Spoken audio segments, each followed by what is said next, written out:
ATP.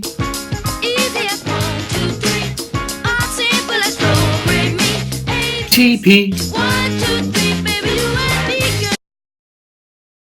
In the first stage of glycolysis, glucose is committed to the process by phosphorylation, where ATP is invested and loses one of its phosphate groups to form ADP and glucose 6-phosphate. The enzyme uses hexokinase, a kinase because it adds a phosphate group.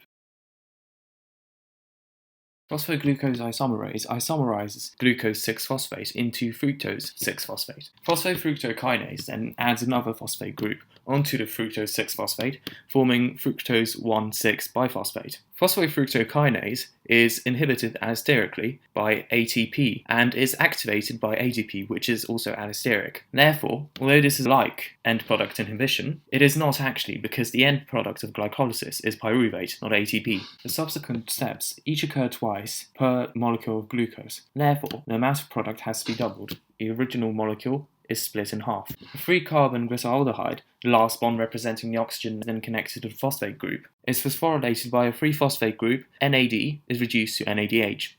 Reduced NAD functions as an electron carrier for oxidative phosphorylation. Phosphoglycerate kinase dephosphorylates by phosphoglycerate, adding a phosphate group to ADP. This is called substrate-level phosphorylation, as the ATP is formed within an enzyme itself and not through the process of oxidative phosphorylation. Phosphoglycerate mutase moves the phosphate group to another carbon. The bond on the far right represents the partial double bond between the oxygen and third carbon. Enolase then removes the elements of water from 2-phosphoglycerate. This means that a double bond is formed between 2 carbons, which is not shown on the diagram itself. Pyruvate kinase phosphorylates ADP to form ATP, as well as forming the end product pyruvate, which consists of a 3-carbon chain with double and partially double bonded oxygens and 3 hydrogen atoms bonded to the third carbon atom. After diffusing into the mitochondrial matrix, pyruvate undergoes the link reaction, where it is dehydrogenated, meaning that NAD is reduced to NADH, and it is decarboxylated, meaning that CO2 is produced. The end product is also acetyl coenzyme A. Water is also necessary for the reaction. The link reaction takes place because a 2-carbon segment is needed for the Krebs cycle. In the first 2 stages of the Krebs cycle, citrate and its isomer, isocitrate, are formed. Then, NAD is reduced to NADH.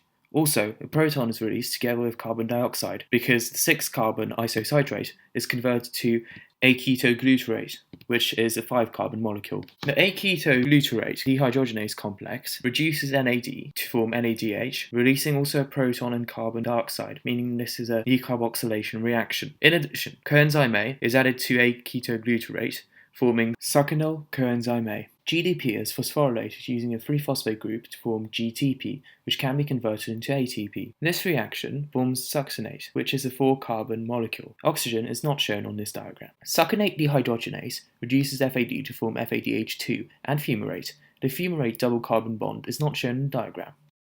The elements of water are added to fumarate to form malate, breaking the double carbon bond. NAD is reduced to form NADH plus a proton. This forms oxaloacetate, which can then be added to the acetyl coenzyme A segment from the link reaction to let the Krebs cycle run again.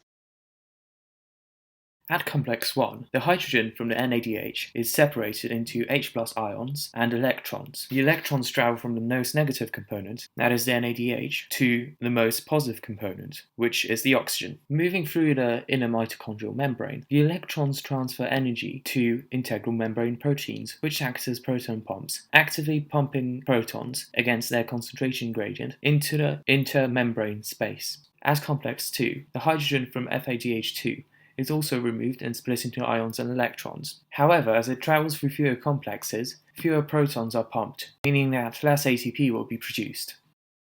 4 protons are pumped by complex 1, whilst 2 each are pumped by complexes 3 and 4. At complex 3, also released are the 2 hydrogen ions from complexes 1 or 2, but those protons are used up in reduction later on.